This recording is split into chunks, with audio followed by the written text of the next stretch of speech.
Bagaimana modus dari korupsi yang dilakukan Bupati Meranti ini, khususnya Meranti merupakan wilayah pemekaran baru yang sedang berkembang dan membangun. Kita bahas hal ini bersama Wakil Ketua KPK Nurul Gufron, Direktur Eksekutif Komite Pemantauan dan Pelaksanaan Otonomi Daerah KPPOD Arman Suparman, serta Emerson Yunto, Direktur Visi Integritas. Selamat malam Bapak-Bapak. Selamat malam, Rizka. Malam, Mbak Priska. Selamat malam, saya ke Pak Gufron dulu. Bisa dijelaskan Pak Gufron soal konstruksi perkaranya seperti apa dan modus dari Bupati Meranti ini bagaimana? Pak Gufron izin masih di mute, boleh tolong di unmute? Oh iya, Ya silakan. jadi modusnya sebenarnya sederhana.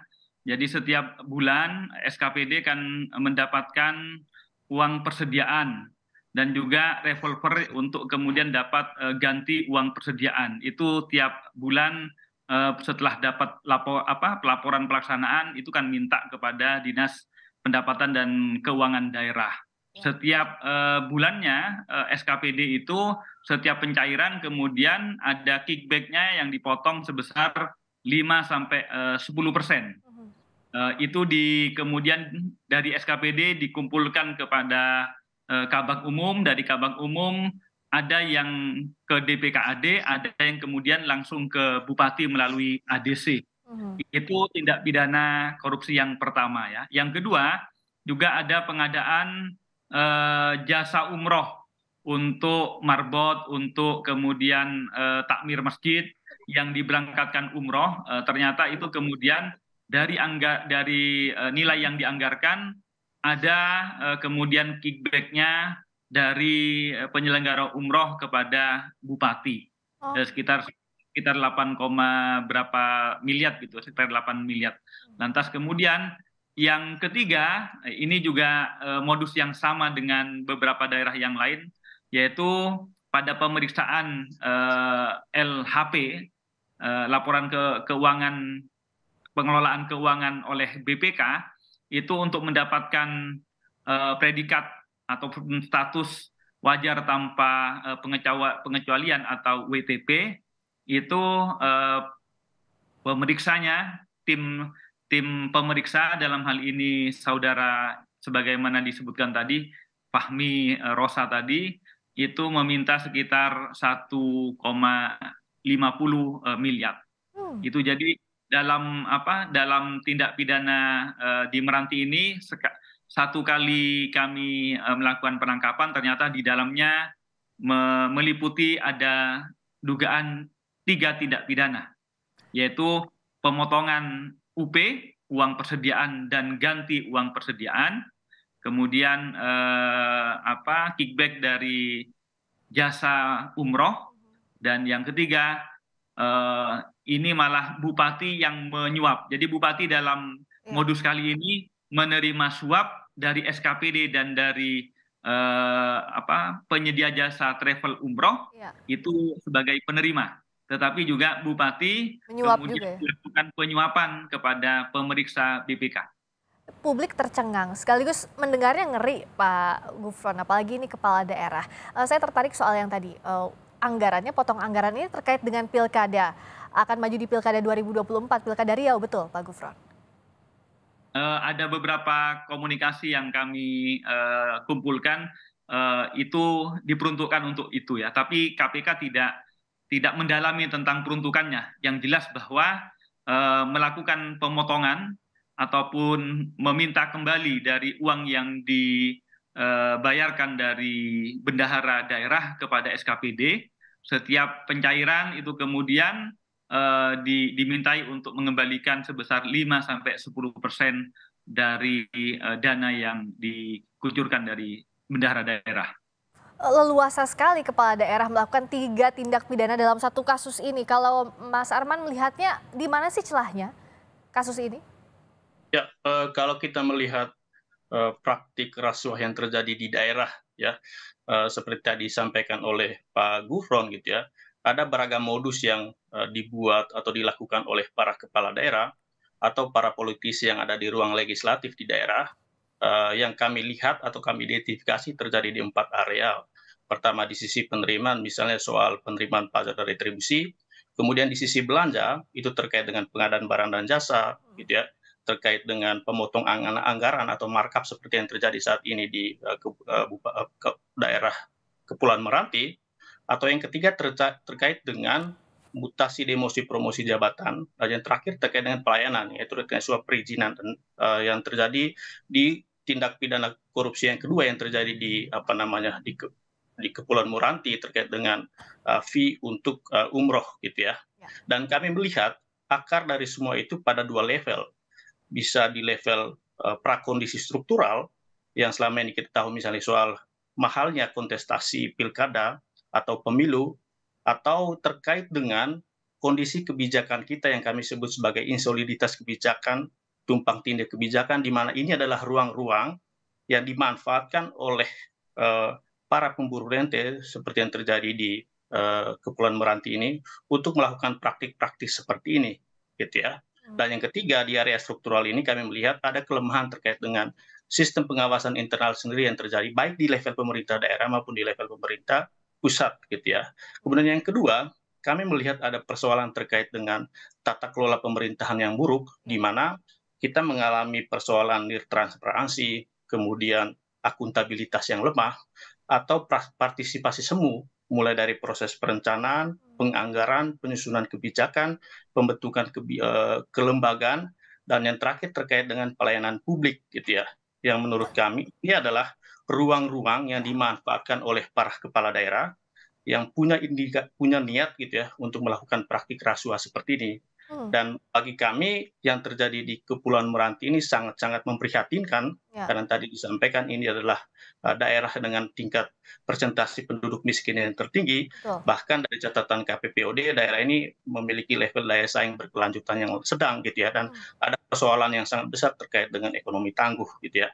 Dan kami ketika para kepala daerah melakukan praktik-praktik seperti ini, justru banyak hal-hal yang mesti kita lihat, mulai dari yang sangat struktural sampai yang di soal tata kelola tadi gitu. Ya, mulai dari struktural, tata kelola, termasuk mahalnya ongkos politik. Kalau Bung Emerson melihatnya yang mana ini yang paling krusial dari kasus Bupati Meranti? Isu paling krusial sebenarnya itu pembiayaan politik ya. Jadi yang perlu dipahami, pembiayaan politik itu tidak hanya bicara sebelum, tapi juga saat menjabat gitu. Jadi kita mungkin masih ingat di beberapa kasus-kasus korupsi kepala daerah, bagaimana misalnya kepala daerah itu harus menyuap misalnya anggota DPRD atau DPRD agar misalnya meloloskan anggaran yang diusulkan oleh kepala daerah. Di luar itu kan kita bisa lihat misalnya di Tenggarai di kasusnya Bupati Meranti ini kan mau maju Pilgub Riau ya. Artinya kalau mau maju Pilgub Riau itu dana-dana politik yang sangat besar itu harus disediakan ya. Paling tidak saya mencatat ada beberapa hal. Pertama, dana politik diperlukan untuk bayar mahar di internalnya partai, kemudian bayar mahar juga untuk koalisi partai politik nanti yang akan mendukung majunya gubernur ini, calon gubernur ini. Kemudian yang kedua untuk membayar survei untuk melihat elektabilitas dari calon kepala daerah ini. Mungkin di luar Meranti kita masih kan beberapa bulan atau saat lalu kan ada Bupati Kapuas yang tertangkap yang diproses juga oleh KPK yang korupsinya digunakan untuk membayar lembaga survei, 2 lembaga survei. Nah di luar itu dana-dana politik itu kan buat kepentingan kampanye atau membayar tim ses. Nah ini yang kemudian dikumpulkan nih ketika dia menjabat sebagai kepala daerah. Tadi sudah disampaikan Herman di area-area rawan mana saja yang sebenarnya bisa digali gitu ya bagi kepala daerah untuk mengumpulkan pundi-pundi persiapan agar dia nanti misalnya maju, kalaupun betul maju sebagai calon gubernur gitu ya, di Provinsi Riau. Nah kalau Pak Gufron melihatnya potensi korupsi dan main anggaran ini apa dari wilayah barunya atau dicampur juga dengan momentum politik yang saat ini berlangsung jelang pesta demokrasi, Pak Gufron? Selama ini memang yang kami tengarai ya, kos politik itu ada di 3 tahapan. Ketika calon mau mencalonkan diri, dia harus sudah menyiapkan anggaran untuk pilkada. Ketika menduduki proses-proses politik dengan DPRD dan juga menjaga merawat konstituen. Yang ketiga, jadi yang pertama akan, kedua fase menduduki, dan yang ketiga kalau masih ada periode berikutnya untuk mempertahankan pada periode berikutnya atau mau menaik pada pilkada yang lebih tinggi, mau dari bupati atau wali kota ke gubernur. Tahapan ini semuanya rata-rata memang full biaya, dan itu tidak tercover dengan biaya ataupun dengan gaji seorang bupati. Nah, ini yang perlu kita selesaikan bersama soal biaya politik ini, bagaimana menekan supaya proses politik di Indonesia ini sejauh kemudian masih biayanya tinggi, maka kami menilai korupsi itu bukan hanya potensi tapi merupakan kepastian yang akan terjadi, dan ini hampir di semuanya sesungguhnya. Hanya yang apes saja yang kemudian ketangkap KPK, tapi yang tidak ketangkap itu bukan berarti juga tidak korup ya. Bung Emerson, ini kan sudah mau tahun politik, singkat saja. Bagaimana mengawasinya agar tadi jangan sampai kata Pak Gufron yang apes saja ketahuan, sisanya bisa melenggang begitu saja? Ya, sebelumnya saya mau coba kutip riset yang dibuat Kemendagri tahun 2020 ya. Bagaimana misalnya soal biaya politik yang tinggi untuk calon bupati wali kota itu harus menyediakan 20 sampai 50 miliar. Mau maju jadi gubernur itu paling tidak 50 sampai 100 miliar. Itu angka yang bahkan bisa jadi lebih tinggi. Nah, bagaimana mengatasi ke depan? Paling tidak sebenarnya perlu diperkuat fungsi pengawasan baik dari internal pemerintah daerah sendiri, poin pertama. Kemudian yang kedua dari lingkup partai politik sendiri. Partai politik ke depan tuh nggak perlu lagi sebenarnya mensyaratkan adanya mahar-mahar yang jumlahnya fantastis gitu ya ke calon. Jadi ini membebankan calon-calon kepala daerah. Di sisi yang lain kita melihat ada kecenderungan yang dipilih partai itu bukan karena soal kapasitas integritasnya, tapi yang dilihat adalah loyalitas dan kemampuan finansial. Ya, modalnya. Itu mau berani bayar berapa.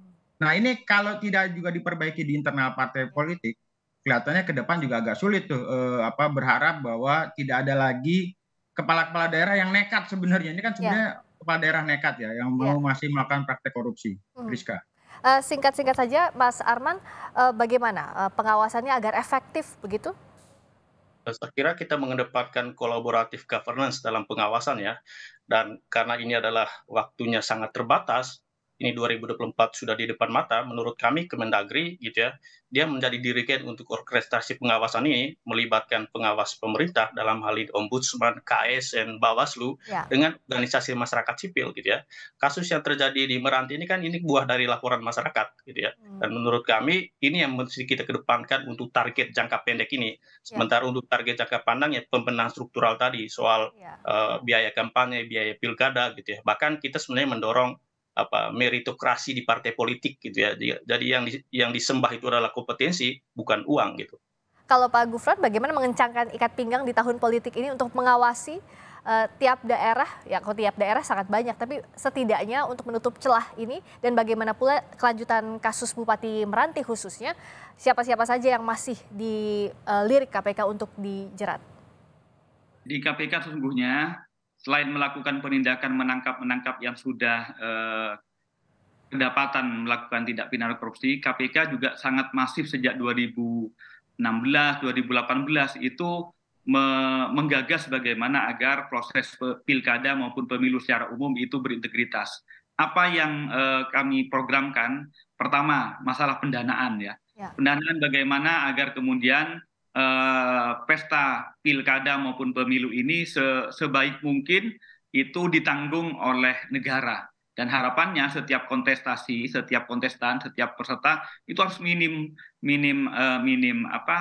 biaya ya. Itu pertama dari sisi pembiayaan. Tapi juga parpol perlu juga meningkatkan pertama demokratisasi internal dan juga tentang pendanaannya itu agar akuntabel.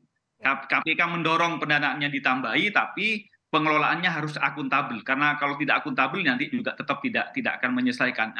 Yang terakhir, pendekatan etik di internal parpol itu perlu ditegakkan, karena kalau tidak begini maka kemudian mohon maaf proses kaderisasi yang dilakukan oleh parpol itu tidak akan berjalan dan tidak akan dihargai, karena kemudian sebagaimana Mas Arman juga mengatakan, ini menyembahnya bukan kepada nyembah pada kapasitas, pada integritas, tapi kepada umum.